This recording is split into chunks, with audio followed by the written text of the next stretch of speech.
離陸します。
ドローンによって現場の点群データを取得していただいて、どれだけ進んでいるかっていうのを確認しています。9月の豪雨によって今まで施工してきた盛り土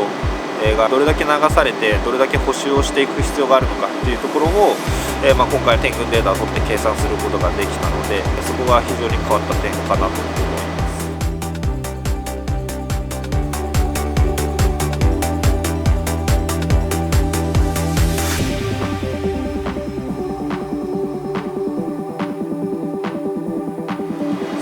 一番はやはり、導入障壁が、低いというところかなと思います。我々も導入するにあたって、準備っていうのはほとんど、なかったですし、導入した後もですね KST さんの方で、手厚いサポートをいただいておりましたので、こういった災害現場だけでもなくいろんな現場にも使えるのじゃないかなと、考えています。